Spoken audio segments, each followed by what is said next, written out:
በኢትዮጵያ አንዳንድ ክልሎች ላይ የወንጌል አማኞች ቤተክርስቲያን መፍረስ መቃጠልና የመቃብር ስፍራ የማጣት ሁኔታ መኖሩን የኢትዮጵያ ወንጌል አማኞች አብያተ ክርስቲያናት ካውንስል አሳውቋል።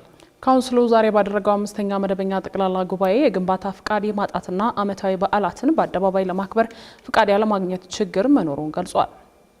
ዝርዝር ዘገባው የሪፖርተራችን የዳግማዊት ደረጀ ነው፣ እንደሚከተለው ወደ እናንተ ይደርሳል። የኢትዮጵያ ወንጌል አማኞች አብያተ ክርስቲያናት ካውንስል ዛሬ 5ኛ መደበኛ ጠቅላላ ጉባኤውን ያካሄደ ሲሆን በዚህ ወቅትም በኢትዮጵያ ካሉት የወንጌል አማኞች ብዛት አኳያ ተገቢውን ቦታ ሳያገኝ መቆየቱን ገልጿል። ዛሬም ድረስ በአንዳንድ ክልሎች በወንጌል አማኞች ላይ የተለያዩ ጫናዎች እንደሚደረጉም በጉባኤው ላይ ተጠቅሷል። በአንዳንድ ክልሎች አባሎቻችን የመቃብር ስፍራ ማጣት፣ የቤተ ክርስቲያኖች መፍረስ እና መቃጠል፣ የግንባታ ፈቃድ መከልከል፣ ዓመታዊ በዓላትን በስታዲየሞች ለማምለክ ፈቃድ ማጣት፣ እንዲመለሱ የተፈቀዱ ጸሎት ቤቶችና ንብረቶችን በአፋጣኝ አለመመለስና የመሳሰሉ ተግባራት በተወሰኑ አካባቢዎች ይስተዋላል።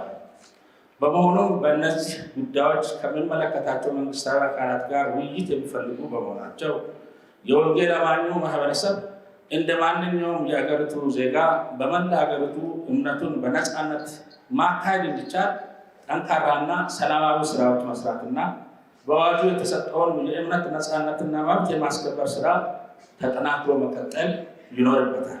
ካውንስሉ አክሎም ከእምነቱ አስተምህሮ ውጪ ተገቢነት የሌላቸውን ትምህርቶችን አስተላልፈዋል ያላቸውን አካላት በመለየት አስተዳደራዊ እርምጃ መውሰዱን የገለጸ ሲሆን የቤተ ክርስቲያን መሪዎችም እንዲህ አይነቱን ተግባር ለማስቆም ኃላፊነታቸውን እንዲወጡ ጠይቋል።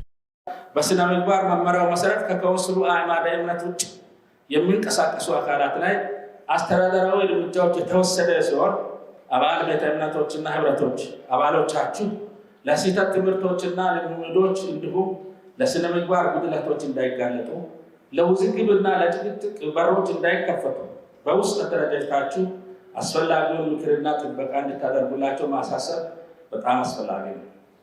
ወንጌላውያን ለሀገር ሰላም አንድነትና ማህበራዊ መረጋጋት ግንባታ አስተዋጽኦቸው ከፍተኛ ነው ያሉት የሰላም ሚኒስቴር ተወካይ አምባሳደር ተሾመ ደሴ በበኩላቸው በዚህ ጉባኤም ይህንኑ የሚደግፍ አቅጣጫ እንደሚሰጥ ያላቸውን እምነት ገልጸዋል።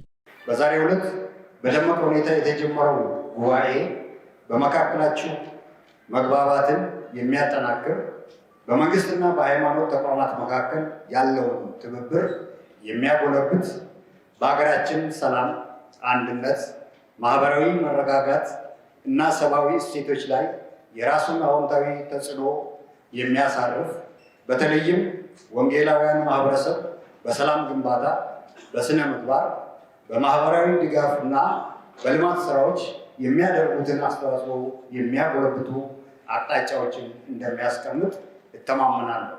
አባላቱ በሀገር ሰላም ግንባታ ስራ ከሌሎች የሃይማኖት ተቋማት ጋር በመተባበር የተለያዩ ስራዎችን እየሰሩ እንደሚገኙ የገለጸው ካውንስሉ በተለያዩ አካባቢዎች የሚገኙ የወንጌል አማኞች ለሀገር ሰላምና እድገት እንዲተባበሩና ትውልዱ ሰላማዊ እንዲሆን አባላቱ የበኩላቸውን ሊወጡ እንደሚገባ አስገንዝበዋል። ማንኛውንም ጥያቄ የሀገሪቱን ሕግ መሰረት ባደረገ መልኩ መጠየቅ እንደሚገባ አሳስቧል።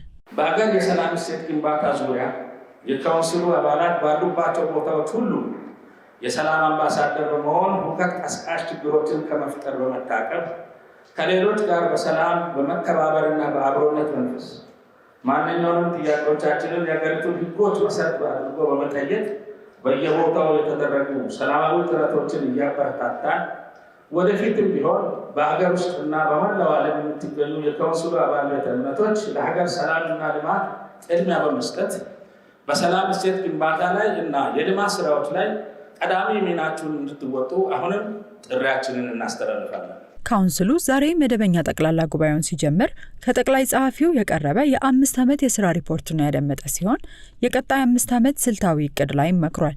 እንዲሁም ለቀጣይ 5 ዓመት ካውንስሉን የሚመሩ የመሪዎች ምርጫ የተደረገ ሲሆን ቄስ ደረጀ ጀንበሩን የካውንስሉ ፕሬዝዳንት አድርጎ ሾሟል። ፓስተር ታሪኩ ብርሃኑና ዶክተር ቤተ መንግስቱ ምክትል ፕሬዝዳንት ሆነው ሲሾሙ ፓስተር ጌትነት ለማ ደግሞ የካውንስሉ ጠቅላይ ጸሐፊ ሆነው በጠቅላላ ጉባኤው ተመርጠዋል።